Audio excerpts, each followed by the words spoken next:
Welcome to Success in Motion. Join us as we dive deep with top leaders, entrepreneurs, and professionals, uncovering strategies to grow, scale, and succeed.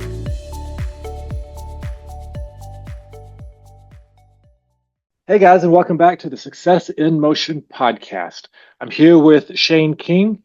He is a retired lieutenant colonel from 28 years in the Army.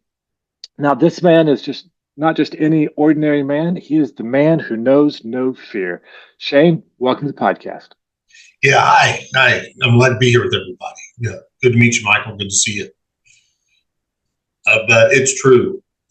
He who does not destroy doubt and fear thwarts himself at every step. Perfect, Shane. Thanks for that. Looking at you being a retired colonel, what are you working on these days? Let's see. Right now, I'm working on a dam design in Oklahoma.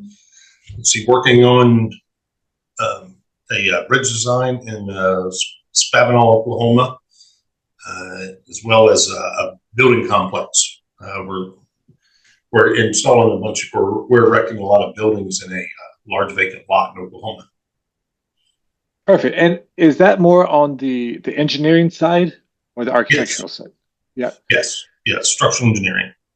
And how did you get into structural engineering?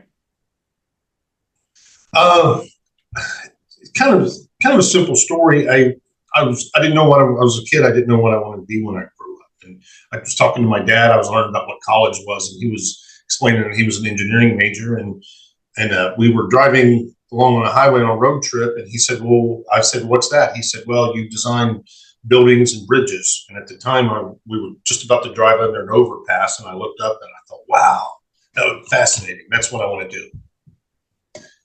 So, nice. School was really tough, but I stayed the course and got through. And you know how it is. You think you want to do something, you work for a few years, and think, I think this is what I want to specialize in. So went from there. So I've designed several hundred structures since then. And how has your superpower of not having fear helped you in that field? Oh my gosh, I've had so much fear in my life, so much fear, doubt and fear that I had to confront and fight through. I say that, figuratively speaking, but whatever fear I've learned in my life, that seems true. Whatever you fear, you attract, because you shy away from it. You kind of circumvent it. You try to go another direction, and that fear comes after you. Yeah, and I like that you say that, because it's not the fact that you don't have fear that has made you successful in what you do, but more of the fact that you've learned how to overcome those fears to do the things that you need to do to progress in life. Yes, absolutely.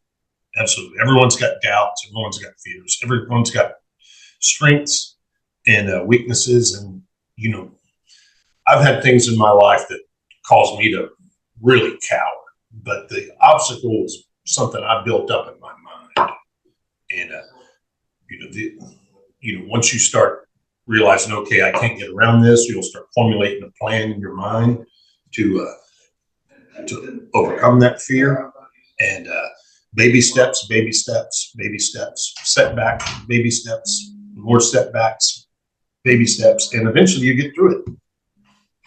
What would be the number one tactic or trick that you use to overcome fear in your career?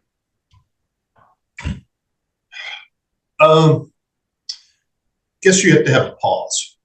You have to pause, you have to stop, gather your thoughts, say, okay, what is this? Can I really not do this, or am I just doubting myself?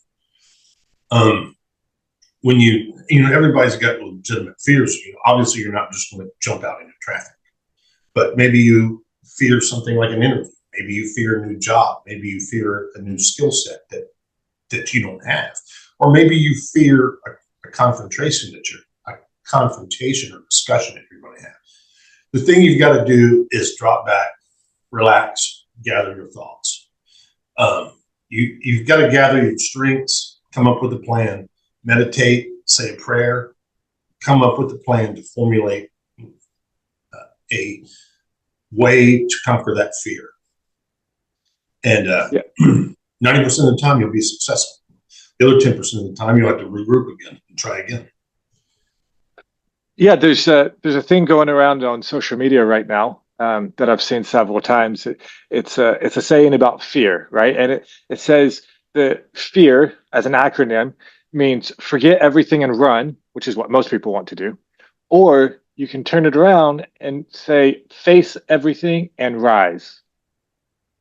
And so if you face your fear, you're going to rise above it. You might have some setbacks, you might have some issues that you have to deal with, but overall, you're going to rise. Now, I'm not telling you to go and do anything dangerous, right, that you know is going to cause harm to you or someone around you. But if it's one of those things that you do, like you say, where you pause and you look at it and you analyze it, and you're able to see that it's just an internal fear, a false fear that we create, then you need to face it and get over it. I like to say that one of the things that one of the tests that you can use to see if you should do something that's different is if it scares you. If it doesn't scare you, then you're going to be bored with it. Yeah. And so if there is a bit of fear, then that's your body telling you, hey, this is something I need to go and tackle. This is a challenge that I need to overcome. Yes. Yeah. And I had that example again. It's been a while back, but a supervisor I was working underneath, kept criticizing my work, and I was doubtful. I was fearful of the conversations we were going to have, the confrontations. But eventually, I realized, and I kept telling myself, I don't know this. This is the best I can do. I don't know this. I can't do any better. Well, we kept having disagreements, and eventually it clicked in my head one day. What he's really telling you is you can do this. You just don't think you can. You're giving me 80%. You're giving me 75 or 80% effort because you don't think that you can do this. But what he was really explaining to me in a different way was, you can do this. You're better at this than I am. Get it done. And the work environment changed after that. Yeah, a lot of times we get stories that we tell ourselves in our head about what we think the situation is going to be before we get there. And that causes fear, it causes anxiety, it causes confrontation that we avoid. But if we just go and we actually talk to the person who we think is upset with us, or we think they're being unreasonable, we just have a grown-up conversation with them, so to speak, we're able to actually bring that out of the dark, and we can put words to what we're feeling, and we can understand what they're trying to do. Most of the time, when we do that, we actually find that other person is trying to help us, especially if you work for them, right? They want you to succeed, because when you succeed, they succeed. And so they're not going to try and tell you to do something that they don't think you can do, because they want you to succeed. Often it's in our head that we get stuck, and we forget that person, they're not our enemy. They're on the same team. They're trying to get us over that hurdle so that we can get there. So you've been in the engineering business for quite a while now. There's a lot of competition in that space. What do you think it is that sets you apart from other civil engineers? There's something called the law of differences. And I learned about this at a Bible school class I took. People will never hire you because of your similarities to others. People are going to hire you because of your differences. So one thing that made me different is my dad did a lot of building and house renovations when I was growing up, and I always helped him. And I developed a love for the construction industry. I developed a love for the hands-on. And so one thing that set me apart, going through school, is I'd already had some experience with some of the things we were learning to design in school.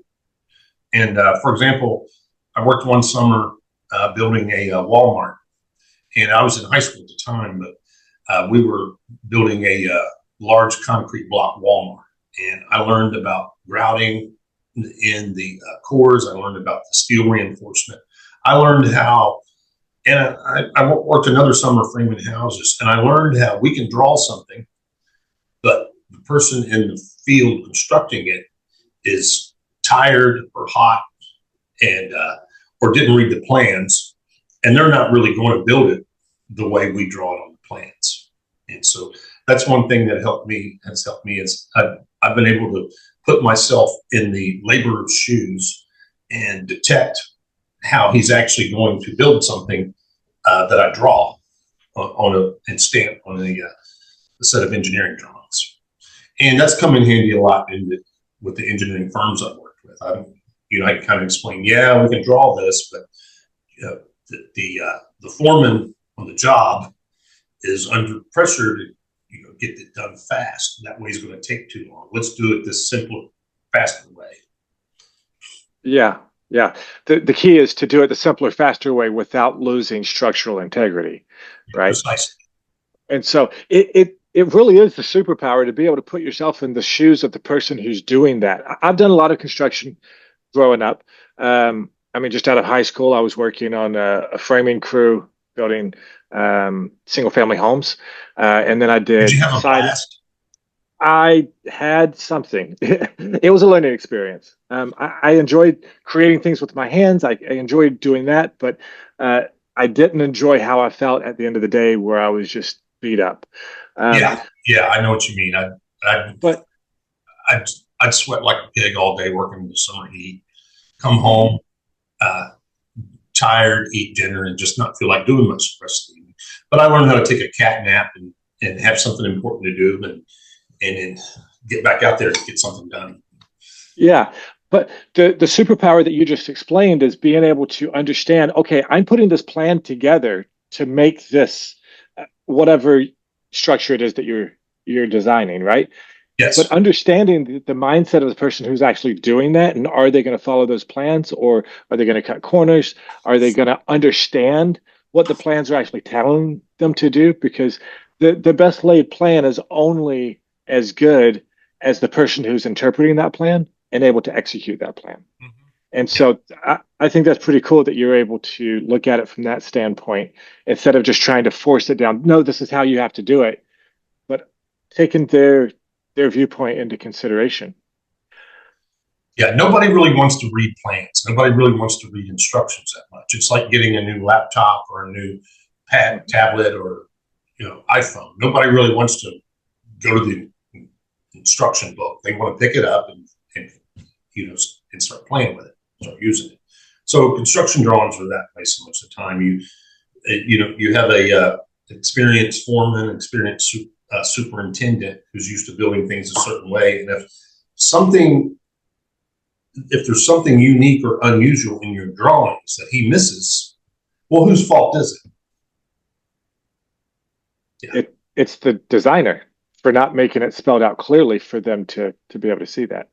Yeah, it could be in a way it could be the designer's fault. In a way, it's the lead man's fault for not really taking time to read drawings. It's not, So it could be a combination of faults, but you're able to, it sounds like, overcome a lot of that just by understanding the mindset of the lead man and what he's going to tell his people to do. So you've been a civil engineer for a while now, a structural engineer. How long did you say you've been doing that now? I finished college in 1998. So you've been doing it for quite mm-hmm. a while. Yeah. In that, what was, if someone wanted to get into engineering, civil or structural engineering, what would you suggest that they do to get started?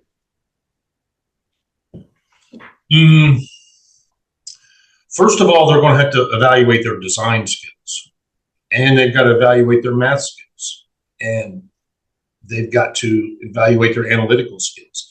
And some of the time, they're not going to be able to analyze their abilities on those until they actually get into coursework and get into actual design experience.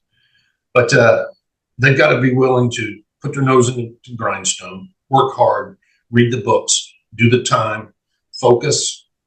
Engineering is not like a lot of other fields where, you can just go to class, study a couple hours for the exam and then pass the test. All of my friends spend extensive hours studying, going to help labs and studying for exams. There was a lot of times when my classmates were out having a great time, but I had to have my nose in the engineering books with my calculator. But it's paid off. It's paid off with job security, with job satisfaction, and life satisfaction. So it sounds like to be able to get into the engineering field, you have to be able to self-analyze. Do I have what it takes to do this? And do I have the discipline that it takes to get through, to learn the things that I need to learn to be able to get into this field? Yeah, more important than the discipline and the skills is a desire. That word's important, desire. When you desire something, thoroughly desire it, you will adapt. You will discipline yourself. You will work on those weak areas. You'll go get help. You'll work with your classmates. Hey, you've got a strength in this area. Can you help me, and I'll help you. In my area of strength.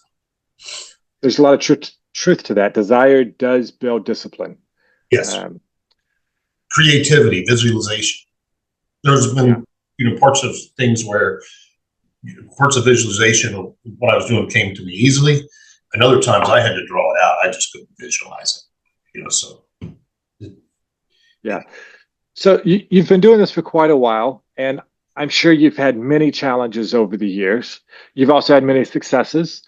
If you had to look back since 1998, what would you say was your biggest challenge that you had to overcome in your career? I didn't have the math skills as my classmates. So I had the analytical skills to analyze structures that we were engineering and designing, but I lacked the math skills. So that was one area I had to double back, take classes over. That's the embarrassing part. And I had to get through it. It took me longer to get through all my math coursework than my classmates. But I adapted. It's one area where I had to face my fear and adapt. I had to work even harder to overcome it. Yeah, a lot of people have fear of repeating a course, having to tuck their tail and go take it again. It sounds like you used your ability to get over fear to go and do that and do what it takes to get you into the field that you wanted to be.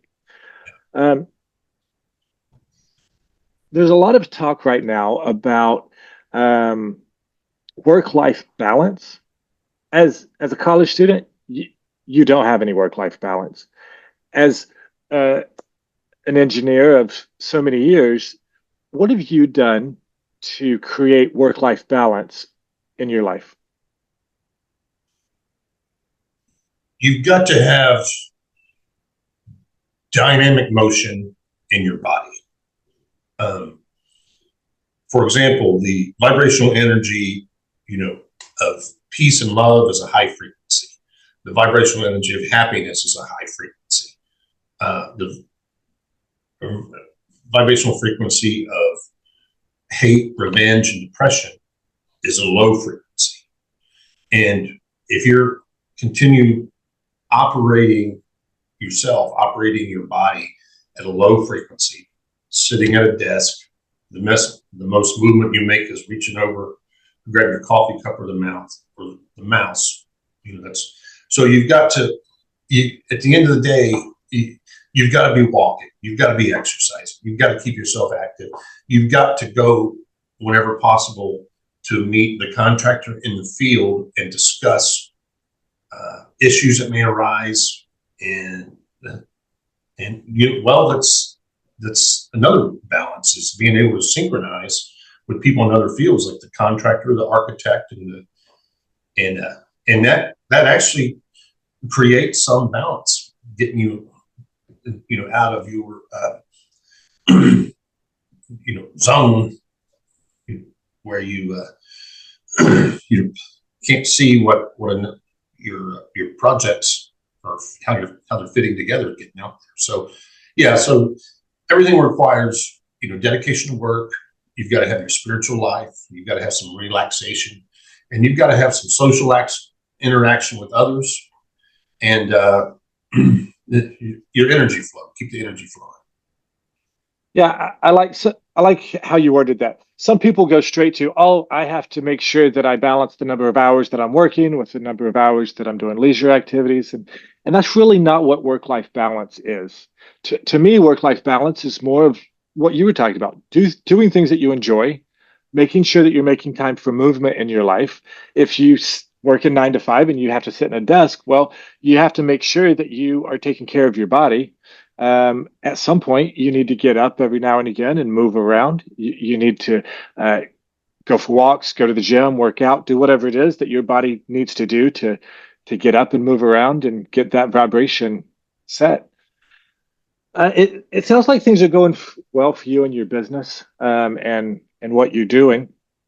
A lot of our guests are looking for ways in the sorry, a lot of our guests are looking for ways that they can in the future find passive income and ways to augment their income besides their daily 9 to 5 or the business that they're running. What are your thoughts about passive income? Passive income is imperative. That is one way to, facilitate your income and facilitate what you achieve with your life. That's another area where you could extend your work-life balance. For example, one thing that had me fearful is oh my gosh, my father died of suicide 9 years ago. And he left me with 5 rental homes, just in a dilapidated state of despair. And they were in such horrible condition. I couldn't get a loan to fix them. And, people were saying, oh, okay, you need to. And it created a lot of fear, in my mind. It created a lot of fear because I didn't have, since I couldn't get a loan on any of them, and it was going to take, hundreds of thousands of dollars to repair them, it created a lot of fear in my mind and a lot of depression. But that was one thing I had to face that fear. I had to start taking it one step at a time. I had to develop a plan. And at the time, these were in a bad neighborhood that I could see was going to turn around. The reason why I could see the neighborhood was going to turn around was because I was an engineer and had worked with municipalities, and the city had just come in and added all new concrete streets, which are more expensive.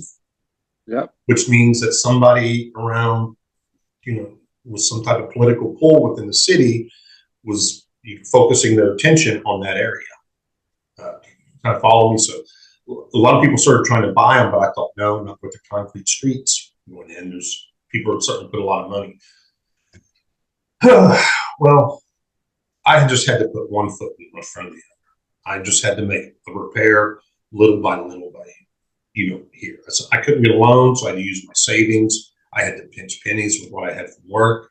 I had to make contacts with people that would do the work cheap. I had to make contacts with people that were doing their own passive income and working on the side after work. I had to make contacts with those people. Well, that fear I faced, instead of being afraid and succumbing to my fear and selling those houses, I worked little by little by little, one foot in front of the other, till I ate that elephant, climbed that mountain, and quadrupled the value of every property. Facing my fear forced me to develop myself. Yeah. Yeah. It sounds like passive income, although to you started as a challenge and a bit of fear, has become a blessing to your life, and having those rental properties and branching out from there. I'm sure you've grown your portfolio from there, right? Yes. Perfect. As we're wrapping up the interview, what exciting plans or initiatives do you have in the works for the next 6 to 12 months? Let's see.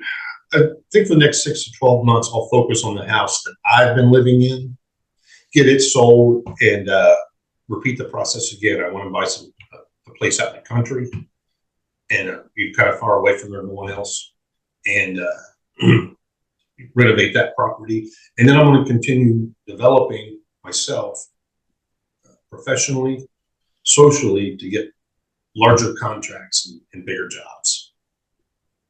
That's awesome. Yeah. Well, Shane, it's been a pleasure talking with you today. I am grateful for the opportunity to get to know you and share your story with our audience.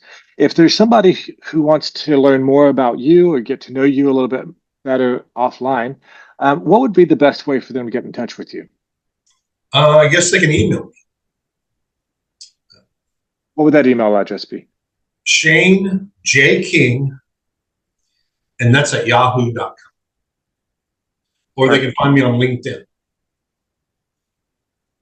All right, guys. Well, you heard it right there. If you'd like to go meet Shane, you have his email address. He'd love to talk to you about engineering and things along those lines, and potentially about his experience with the 5 single-family homes that he inherited and then went through the nightmare of rehabbing and making a profitable passive income opportunity. That's all for this time, and we'll see you next time. Thanks. Thanks for tuning into Success in Motion. Want to share your story? Visit successinmotionpodcast.com/guest to apply and be featured on the show.